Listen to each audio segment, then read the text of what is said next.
Breaking చూస్తున్నాం. Delhi CM Kejriwal నివాసం నుంచి అరెస్ట్ చేశారు. ఢిల్లీ లిక్కర్ కేసులో కేజ్రీవాల్ ను ఈడీ అరెస్ట్ చేసింది. సెర్చ్ వారెంట్ తో పాటు అరెస్ట్ వారెంట్ తో వచ్చి కేజ్రీవాల్ ను అరెస్ట్ చేశారు. ఢిల్లీ లిక్కర్ కేసులో ఇప్పటివరకు జరిగిన అతిపెద్ద అరెస్ట్ ఇదే. కవిత అరెస్ట్ సమయంలో సోదాలు జరిపిన ఈడీ అధికారులే ఇప్పుడు కూడా తనిఖీలు నిర్వహించారు.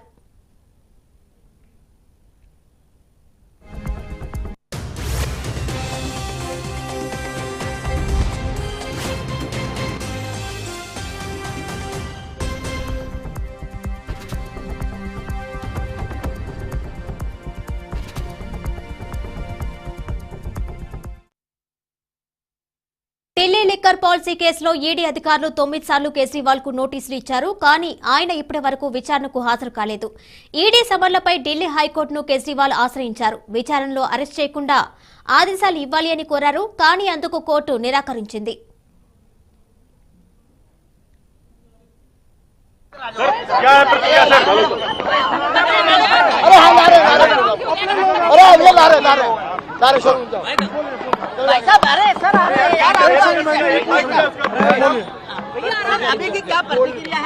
मैंने प्रतिक्रिया दी है।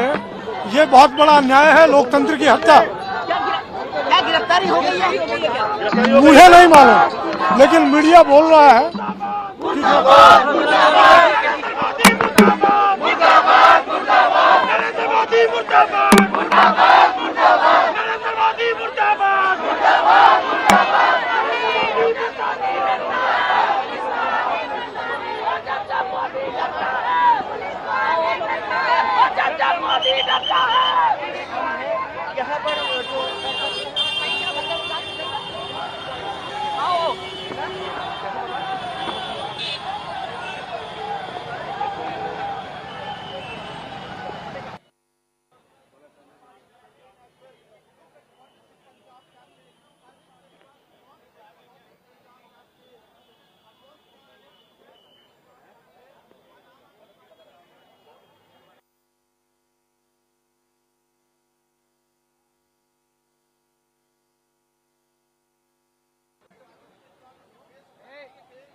देखिए, इस वक्त सब लोगों को मालूम है कि अब से महज 2-2.5 घंटे पहले हाईकोर्ट के पास पूरा का पूरा मामला था। हाईकोर्ट ने ईडी को समय दिया है 22 अप्रैल तक का कि आप अपना जवाब दाखिल करें कि अरविंद केजरीवाल की गिरफ्तारी क्यों जरूरी है। और अब जिस तरीके से ईडी अरविंद जी के घर में फिलहाल है, बाहर पुलिस का बड़ा बंदोबस्त दिख रहा है, घर के अंदर जाने की मनाही है, उनके फोन से ना मुख्यमंत्री जी से ना उनके सचिव से कम्युनिकेशन नहीं हो पा रहा है। ऐसा लगता है कि ईडी वालों ने उनके फोन्स वगैरह भी ले लिए हैं। पूरा का पूरा अंदेशा ये है कि अंदर रेड चल रही है और बहुत जल्द उनको गिरफ्तार करने वाले हैं। एक बात इससे साफ है, अगर प्रधानमंत्री जी को किसी से डर लगता है तो वो अरविंद केजरीवाल है। अगर नरेंद्र मोदी जी का विकल्प इस देश में कोई है तो वो अरविंद केजरीवाल है। अरविंद केजरीवाल जी को हो सकता है वो आज गिरफ्तार करेंगे, मगर हर गली में, हर मोहल्ले में, हर गांव में, हर कस्बे में अरविंद केजरीवाल की सोच वाले नए अरविंद केजरीवाल पैदा होंगे। बीजेपी की तरफ से और वो सोच जो है, उस सोच को आप गिरफ्तार नहीं कर सकते। अंग्रेजों ने भी बहुत लोगों को गिरफ्तार किया, 10-10 साल जेलों के अंदर रखा, हाउस अरेस्ट के अंदर रखा, मगर जो आइडिया होता है उसको गिरफ्तार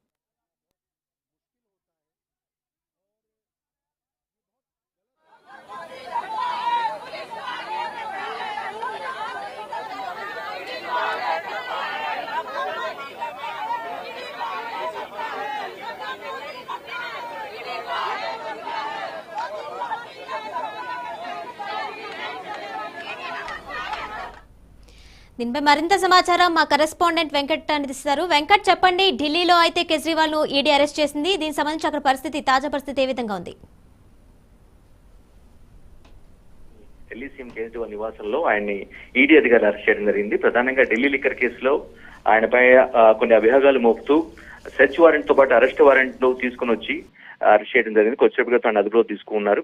ఢిల్లీ లిక్కర్ కేసులో ముడుపులు అందుకున్నారు అనేది చెప్తున్న ప్రధాన అభియోగం. దాన్ని నిర్ధారణ ఇప్పటివరకు కూడా గతంలో ఆల్మోస్ట్ ఇదే కేసు సంబంధించి ఆయన 9 సార్లు ఈడీ అధికారులు విచారణకి పిలిచారు, నోటీసులు పంపించారు. కానీ 9 సార్లు కూడా ఆయన తనను ఏ రీజన్ మీద పిలుస్తున్నారు, వ్యక్తిగత హోదాలో పిలుస్తున్నారా, లేదంటే సాక్షిగా పిలుస్తున్నారా, లేదంటే నిందితుడిగా పిలుస్తున్నారా, ఈ అంశాలను క్లారిటీ ఇస్తే తప్పించి నేను రాను అని చెప్పేసి ఆయన ఈ 9 సార్లు కూడా గైర్హాజరు అవడం జరిగింది.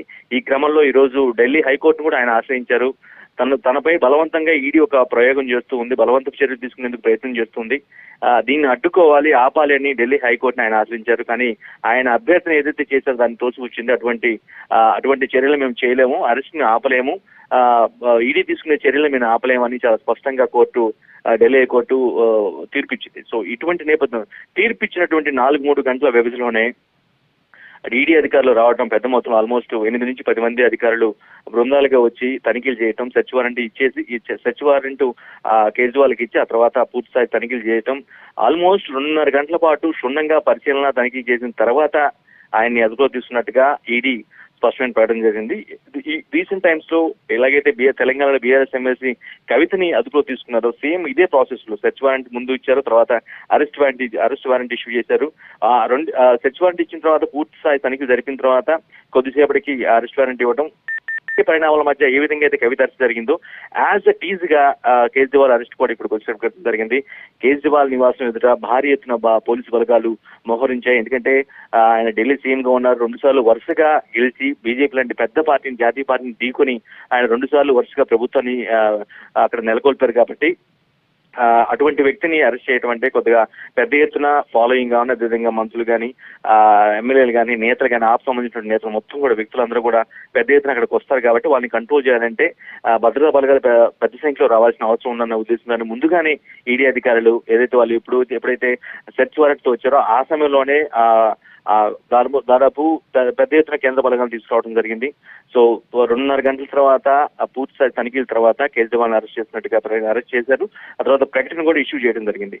సో ఆయన అరెస్ట్ ని వ్యతిరేకిస్తూ ఆప్ నేతలు కానీ పెద్ద మొత్తంలో కేజ్రీవాల్ నివాసం ఎదుట బైఠాయించారు. మన స్క్రీన్ మీద కూడా చూడొచ్చు ఏ విధంగా ఏ స్థాయిలో పోలీసు బలగాలు ఉన్నాయి. అట్ ది సేమ్ టైం ఆప్ నేతలు ఏ విధంగా అక్కడ ధర్నాలు చేస్తున్నారు, నిరసనలు చేస్తున్నారు, మోదీ ప్రభుత్వానికి వ్యతిరేకంగా ఏ విధంగా నినాదాలు చేస్తున్నారు అనేది మనం కూడా స్క్రీన్ మీద చూడొచ్చు. ఇప్పటివరకు అయితే ఢిల్లీ లిక్కర్ కేసు ఎప్పుడైతే బయటపడింది అప్పటి నుంచి తర్వాత 1 by 1 అరెస్టులు జరుగుతూ ఉన్నాయి. ఇప్పటివరకు అయితే ఆప్ కు సంబంధించినటువంటి బీజేపీ రాజ్యసభ ఎంపీ సంజయ్ సింగ్ తో పాటు అప్పటి మంత్రి సత్యేంద్ర జైన్, ఆ తర్వాత డిప్యూటీ సీఎం గా పనిచేసినటువంటి మనీష్ సిసోడియా, ఆ తర్వాత ఆ స్థాయి పెద్ద అరెస్ట్ చేయడం జరిగిందంటే కేజ్రీవాల్ నిజంగానే ఒక సీఎంఏ ఏకంగా ఒక లిక్కర్ ఒక కేసులో ఈ విధంగా అరెస్ట్ చేయడం అంటే ఒక పెద్ద సెన్సేషనల్ న్యూస్ గా చూడాల్సిన అవసరం ఉంది. అదే ఇది ఆప్ చెప్తున్న వాదన అంటే ఇది ఖచ్చితంగా కుట్రపూరితంగా, నేరపూరితంగా ఒక ఆపాదించి కేంద్ర ప్రోద్బలంతోనే ఈడీ ఈ విధంగా వివరిస్తుంది, కేంద్ర దర్యాప్తు సంస్థలను ఉపయోగించుకొని అరెస్ట్ చేస్తున్నారు అనేది ఆప్ నేతలు చెప్తున్నట్టు వాదన. ఈడీ చెప్తున్న మాట మాత్రం ఖచ్చితంగా ఈయన కూడా లింక్ ఉంది, అందులో పాత్ర ఉంది, ఈయన కూడా ముడుపులు అందుకున్నారు. ఈ పార్టీకి ఆప్ సంబంధించినటువంటి పార్టీ నేతలు ఎవరైతే ఉన్నారో వారికి ముడుపులు అందాయి, అందులో ఈయన కూడా కీలక భాగస్తులు అనే ఉద్దేశంతో అరెస్ట్ చేస్తామని ఈడీ చెప్తూ ఉంది. ఇప్పటికే ఫుల్ ప్రూఫ్స్ ఎవరైతే అరెస్ట్ అయ్యారో ఆప్ సంబంధించిన నేతలు ఎవరైతే అరెస్ట్ అయ్యారో వారి విచారణలో ఇప్పటికి కూడా ఇంత తీసుకున్నారని నిరూపించలేదు అని ఆప్ నేతలు బలంగా చెప్తున్నారు. బయట ఎవరైతే ఉన్నారో అరెస్ట్ అయిన వాళ్ళ గురించి ఆప్ నేతలు ఎవరైతే ఉన్నారో పార్టీలో కీలకంగా వరుస్తున్నా వారు బలంగా చెప్పేది ఏంటంటే అరెస్ట్ అయిన వ్యక్తులను అరెస్ట్ అయిన వ్యక్తులకు సంబంధించి ఆ అరెస్ట్ కి సంబంధించి ఎటువంటి ప్రూఫ్స్ ఇంత తిన్నారు, ఇంత తీసుకున్నారు, ఇంత ట్రాన్సాక్షన్ జరిగిందనే విషయాన్ని ఇప్పటికీ చెప్పలేకపోతున్నారు. ఇది ఖచ్చితంగా కుట్రపూరిత, కక్షపూరిత చర్యగానే చూస్తున్నామని ఆప్ నేతలు చెప్తున్నారు. ఈ విషయమై ఈ కేజ్రీవాల్ అరెస్ట్ తర్వాత సుప్రీంకోర్టు మరోసారి ఆయన ఆప్ లీగల్ టీం ఏదైతే ఉందో ఈ అరెస్ట్ ని ఖండిస్తూ వెంటనే సుప్రీంకోర్టును ఆశ్రయించడం జరిగింది. నెక్స్ట్ ప్రాసెస్ ఏ విధంగా ఉంటుంది, ఇది ఈ విధంగా వాంటెడ్ గా చేసిన చర్య తప్పించి ఇందులో కేజ్రీవాల్ ప్రమేయం ఎటువంటిది లేదు అని వాళ్ళు ఆప్ లీగల్ టీం ఈ రోజు సుప్రీంకోర్టును ఆశ్రయించడం జరిగింది. రేపు మేబీ వీటికి సంబంధించినటువంటి వాదోపవాదాలు కానీ చర్చలు కానీ జరిగే అవకాశం అయితే కనిపిస్తోంది. ఇది ఒక పెద్ద డెవలప్మెంట్ కింద చూడాల్సిన అవసరం ఉంది. ఎందుకంటే లిక్కర్ కేసు ఇప్పటికే ఆల్మోస్ట్ అన్ని పార్టీలకు సంబంధించినట్టు ఆఫ్ కోర్స్ కొంతమంది ఇందులో బీఆర్ఎస్ వాళ్ళు ఉన్నారు, ఆ పార్టీ వాళ్ళు ఉన్నారు, కొంతమంది ఇతర పార్టీ వైసీపీకి సంబంధించిన వ్యక్తులు కూడా కొంతమంది అరెస్ట్ అయ్యారు. అంటే సౌత్ గ్రూప్ కి సంబంధించిన వ్యక్తులు చాలా మంది అరెస్ట్ అయ్యారు. అట్ ది సేమ్ టైం ఈ టోటల్ ఎపిసోడ్ లో ఎక్కువగా అరెస్ట్ అయిందైతే ఆప్ కు చెందినటువంటి నేతలుగానే మనం చూడాల్సిన అవసరం ఉంటుంది. ఈ ఆప్ సంబంధించినటువంటి ఈ అరెస్ట్ అయిన వ్యక్తుల్లో ఇది మాత్రం చాలా పెద్ద అరెస్ట్. సాక్షాత్ ఒక సీఎం ని అరెస్ట్ చేయడం అంటే ఒక పెద్ద విషయంగానే చూడాల్సి ఉంటుంది. సో నెక్స్ట్ ఆప్ ఏ విధంగా వ్యవహరిస్తుంది, ఆ లీగల్ టీమ్ ఏ విధంగా ప్రొసీడింగ్స్ కొనసాగిస్తుంది, ఈ అరెస్ట్ ని ఏ విధంగా ఖండించి ముందుకెళ్తుంది, కోర్టులో ఎలాంటి వాదోపాదాలు వినిపిస్తుంది అనేది మాత్రం చాలా ఇంట్రెస్టింగ్ ఆస్పెక్ట్ గా మారింది. ఇప్పుడైతే అక్కడ ఢిల్లీలో ఉన్నటువంటి సీఎం కేజ్రీవాల్ నివాసం వద్ద అయితే ఉద్రిక్త వాతావరణం, టెన్షన్ వాతావరణం. ఏ క్షణానికి అంటే ఎక్స్పెక్ట్ చేసింది, ఎప్పుడైతే సెర్చ్ వారెంట్ తో వచ్చారో అప్పుడే చాలా మంది ఎక్స్పెక్ట్ చేస్తారు ఏ క్షణమైనా అరెస్ట్ చేస్తారు అని అనుకున్నారు. ఏదైతే భావించారో, ఏదైతే చాలా మంది అనుకున్నారో అదే ఇప్పుడు స్పష్టంగా జరిగింది. కాసేపట్లో ఆయన్ని ఈడీ కార్యాలయాన్ని తరలించే అవకాశం ఉంది. ఈ రోజు కొంత విచారణ కూడా జరుగుతారు అనే వాదన కూడా వినిపిస్తోంది. ఈడీ ఈ రోజు రాత్రికి మాత్రం ఈడీ కార్యాలయంలోనే ఉంటారు. రేపు కోర్టులో ప్రవేశపెట్టే అవకాశం ఉంటుంది. ఆ తర్వాత అక్కడ ఏం జరుగుతుంది ఏంటి అనేది మాత్రం చాలా ఇంట్రెస్టింగ్ ఆస్పెక్ట్ గా మారింది. ఏదైనా ఆప్ పార్లమెంట్ ఎన్నికలో ఎదుర్కోబోతున్న తరుణంలో ఇది ఒక పెద్ద ఆ పార్టీకి ఒక పెద్ద షాక్ గానే చూడాలి కిరణ్మయి. ఆప్ కార్యకర్తలు ఏమంటున్నారు? ఎందుకంటే అక్కడ ఆప్ కార్యకర్తలు ఎవరెవరు ఉన్నారు, అలాగే ఒక సీఎం ని అరెస్ట్ చేసి తీసుకెళ్తున్నారు. ఈ నేపథ్యంలో ఎలాంటి భద్రతా ఏర్పాట్లు చేస్తారు అరెస్ట్ అయిన సమయంలో? ఊహించినట్టుగానే ఆయన సీఎం గా ఉన్నారు కాబట్టి ఆబ్వియస్ గా ఆయన అరెస్ట్ అడ్డుకోవడానికి ఆ పార్టీకి సంబంధించిన నేతలు పెద్ద సంఖ్యలో వస్తారని ముందుగానే ఎక్స్పెక్ట్ చేశారు కాబట్టి ఆ నేపథ్యంలోనే చాలా మంది కేంద్ర బలగాలు తీసుకోవడం జరిగింది. ముఖ్యంగా అక్కడైతే ఆప్ ప్రభుత్వంలో మంత్రులు ఎవరైతే ఉన్నారో వాళ్ళందరూ ఆల్మోస్ట్ మంత్రులంతా కూడా అక్కడ రీచ్ అయ్యారు. ఎమ్మెల్యేలు కూడా ఉన్నారు, పెద్ద సంఖ్యలో ఎమ్మెల్యేలు కూడా ఉన్నారు కాబట్టి వారందరూ కూడా అక్కడికి రావడం జరిగింది. అడ్డుకునే ప్రయత్నం అయితే ఖచ్చితంగా చేస్తారు కానీ బట్ ముందు ఫోర్స్ఫుల్ గా కొంచెం పవర్ఫుల్ గానే కేంద్ర బలగాలతో వచ్చారు కాబట్టి వారిని ఆబ్వియస్ గానే జనరల్ గా ఇటువంటి ఇన్సిడెంట్ జరిగినప్పుడు ఆ పార్టీ నేత అరెస్ట్ అయినప్పుడు ఆ పార్టీ అధినేతగా ఉన్నాడు, ఢిల్లీకి సీఎం గా కూడా ఉన్నాడు కాబట్టి ఆబ్వియస్ గా ఆ ఎమోషన్స్ అన్ని కూడా అక్కడ క్యారీ అవుతాయి. వాళ్ళని ప్రతిఘటిస్తూ ఉంటారు, వాళ్ళని అడ్డుకునే ప్రయత్నం చేస్తూ ఉంటారు కాబట్టి వాళ్ళు ఇటువంటి ప్రయత్నం జరుగుతాయని ముందుగానే ఊహిస్తారు కాబట్టి ఆ కేంద్ర బలగాలను తీసుకొచ్చారు. వారందరినీ వారితో ఆ పోలీసులతో క్లియర్ చేయించి ఎట్టి పరిస్థితుల్లో ఈడీ కార్యాలయం తీసుకోవడం అనేది జరుగుతుంది. బట్ పదే వాళ్ళు చెప్తున్న మాట అయితే కేవలం ఇది కుట్రపూర్తి చేయాలి, వాంఛనగా చేసింది తప్పించి ఇందులో కేజ్రీవాల్ కానీ ఆ పార్టీ నేతలు కానీ ఎటువంటి ప్రమేయం లేదు అనేది చెప్తున్నాం. మన దేశంలో ఇప్పటికే మాజీ డిప్యూటీ సీఎం గా పనిచేసిన ఢిల్లీకి డిప్యూటీ సీఎం పనిచేసినట్టు మనీష్ సిసోడియా అరెస్ట్ అయిన తర్వాత బెయిల్ రావడానికి ఎంత ఇబ్బంది పడ్డారో మనం చూసాం. హీరో అటు ఇటుగా ఆయనకి బెయిల్ రాలేదు, ఆయన జైల్లోనే ఉండాల్సి వచ్చింది. అసలు కోర్టు ఆ కేసు పరిణామాలు ప్రొసీడింగ్స్ కూడా బయటకు వచ్చిన పరిస్థితి లేదు. అది వాయిదాలు విచారణ ఎప్పటికప్పుడు కొనసాగించడం అట్లా కొనసాగుతుంది తప్పించి బెయిల్స్ పరిస్థితి కనిపిస్తుంది. అంత సీరియస్ గా ఈ కేసు విచారణ జరుగుతుంది. అఫ్ కోర్స్ వారు ఆప్ నేతలు చెప్పినట్టుగా ఇది ఒక మ్యానిపులేటెడ్ కేసు అని బలంగా చెప్తున్నారు కానీ మరి వాళ్ళు ఈడీ వైపు నుంచి మాత్రం తమ ప్రూఫ్లు, సాక్ష్యాధారాలు, తమ వారి యొక్క వ్యక్తులు అరెస్ట్ అయిన వ్యక్తుల ప్రమేయం ఉంది కాబట్టి అరెస్ట్ చేశామని వీరైతే ఈడీ అధికారులు కానీ వారి యొక్క వాదన అయితే కనిపిస్తూ ఉంది. మన సుప్రీంకోర్టు కానీ ఈ రోజు ఢిల్లీ హైకోర్టు తన యొక్క కేజ్రీవాల్ పెట్టినటువంటి పిటిషన్ ని తిరస్కరించడమే ఓ పెద్ద బూస్టప్ గా మారిందా ఈడీకి అనే వాదన కూడా వినిపిస్తూ ఉంది. ఎప్పుడైతే ఆ అభ్యర్థిని త్రోసిపుచ్చిందో వెంటనే త్రోసిపుచ్చిన కొద్ది గంటల్లోనే ఈడీ అధికారులు పెద్ద బృందం రావటం, సెర్చ్ చేయటం, అరెస్ట్ చేయటం, పూర్తిగా తనిఖీలు చేసి అరెస్ట్ చేసి అదుపులో తీసుకోవడం జరిగింది. ఇదైతే ప్రస్తుతానికి అక్కడ చాలా ఉద్రిక్త వాతావరణం, టెన్షన్ వాతావరణం అయితే నడుస్తూ ఉంది. ఈ రోజు నైట్ కి ఆయన ఖచ్చితంగా ఈడీ కార్యాలయంలో ఉంచుతారు. రేపు కోర్టులో ప్రవేశపెట్టి నెక్స్ట్ కస్టడీకి అడిగే అవకాశం అయితే కనిపిస్తూ ఉంది. ఎందుకంటే తమ దగ్గర ఈ విధంగా ఫైండ్ అవుట్ చేసిన కేసు దర్యాప్తులో భాగంగా ఈయనకు కూడా ప్రమేయం ఉంది అనే ఒక పాయింట్ ని రైట్ చేస్తూ దాని వెనుకున్నటువంటి ఆ ప్రమేయం వెనుకున్నటువంటి వాస్తవాలు బయటికి రావాలంటే ఖచ్చితంగా కస్టడీకి కావాల్సిన అవసరం ఉంది, తీసుకోవాల్సిన అవసరం ఉందని ఇది చెప్పే అవకాశం కనిపిస్తుంది. But legal time legal team ఏ విధంగా వ్యవహరిస్తుంది, ఏం చేయబోతుంది, ఏ విధంగా క్లెయిమ్ చేస్తుంది, ఆ కేసు నుంచి బయటకు వచ్చేలాగా ఎలా వ్యవహరించబోతుంది అనేది మాత్రం చాలా ఇంట్రెస్టింగ్ ఆస్పెక్ట్ గా మారింది. అఫ్ కోర్స్ ఈ కేసులో లిక్కర్ కేసు అరెస్ట్ ప్రతి ఒక్కరు కూడా ఆల్మోస్ట్ అందరినీ కూడా కస్టడీకి తీసుకుంది ఈడీ. ఇప్పటి వరకు కస్టడీ తీసుకొని విచారించడం, కొన్ని ఎప్పటికప్పుడు ఆ రిపోర్ట్ లో, ఈ రిమాండ్ రిపోర్ట్ లో అంశాలను పొందుపరచడం కానీ ఈ ప్రక్రియ మొత్తం కూడా కొనసాగుతూనే ఉంటుంది. బట్ కేజ్రీవాల్ కూడా సేమ్ అదే ప్రాసెస్ జరిగే అవకాశం అయితే కనిపిస్తుంది. కిరణ్ మాయి ఇప్పటికే ఈడీ అధికారుల దగ్గర కస్టడీలో అయితే ఉంది. ఈ నేపథ్యంలోనే కస్టడీలో ఉన్నటువంటి సమయంలో విచారణలో ఏమైనా కేజ్రీవాల్ పేరు తెరమెక్కి వచ్చిందా? అందుకే హుటాహుట్న ఆయనకి సర్చ్ వారెంట్ అలాగే అరెస్ట్ వారెంట్ చేశారనుకోవచ్చా? ఎగ్జాక్ట్ గా అంటే విచారణలో భాగంగా కంటే ప్రమేయం ఉందని ఒక నిర్ధారణకు వచ్చిన తర్వాత ప్రూఫ్ ఎంత మేరకు సాక్ష్యాలు ఏ విధంగా రాబట్టారు, ఎటువంటి డాక్యుమెంట్ ఎవిడెన్స్ దగ్గర పెట్టున్నారా, లేదంటే ఏదైనా పర్సనల్ ఇన్ఫర్మేషన్ ఒక వ్యక్తుల ద్వారా సమాచారం సేకరించి దాన్ని రైటింగ్ రూపంలో దగ్గర పెట్టున్నారని పక్కన పెట్టినట్టయితే ఒక ప్రమేయం ఉందని ఒక నిర్ధారణకు వచ్చిన తర్వాతే వాళ్ళు ఆ మనీ లాండరింగ్ యాక్ట్ కింద ఆయన అరెస్ట్ చేయడం జరిగింది. అంటే డబ్బులు ముడుపుల్ని ట్రాన్స్ఫర్ చేశారు, ముడుపులు అందుకున్నారు, ఒక చేతి నుంచి మరో చేతికి డబ్బులు మారే అనే అభియోగం పైనే ఆల్మోస్ట్ అరెస్ట్ అయిన సంవత్సరం కూడా మనీ లాండరింగ్ యాక్ట్ కిందనే వాళ్ళని అరెస్ట్ చేశారు. ఈడీ మొత్తం కూడా ఆల్మోస్ట్ అందరినీ కూడా ఈ కేసు ఇప్పటివరకు అరెస్ట్ అయిన అందరిలో కూడా ఆ యాక్ట్ కింద అరెస్ట్ చేశారు. సో దీని గురించే అడిగే అవకాశం అయితే కనుక విచారణలో అడిగే అవకాశం ఈడీ కస్టడీ కోర్సులు ఖచ్చితంగా కోర్టు కాబట్టి కస్టడీకి ఇచ్చే అవకాశమే కనిపిస్తూ ఉంది. సో ఈ విషయాన్ని దీన్నే పదే అడిగే అవకాశం అయితే కనిపిస్తుంది. ఎటువంటి ప్రూఫ్లు సాక్ష్యాలు దగ్గర పెట్టుకున్నారనేది మాత్రం మేబీ వాళ్ళు కోర్టు ఎదుటే ప్రొసీడింగ్స్ ని చెప్పే అవకాశం కనిపిస్తుంది కాబట్టి సో అది అయితే చాలా సీక్రెసీగా మెయింటైన్ చేస్తారు వాళ్ళు. ఏది దర్యాప్తు కోసం ఏ విధంగా అయితే ప్రాసెస్ చేయాలి, మున్ముందు స్టెప్ వేయాలి అనే దానిపైన మీదే ఫోకస్డ్ గా ఉంటారు ఈడీ వాళ్ళు.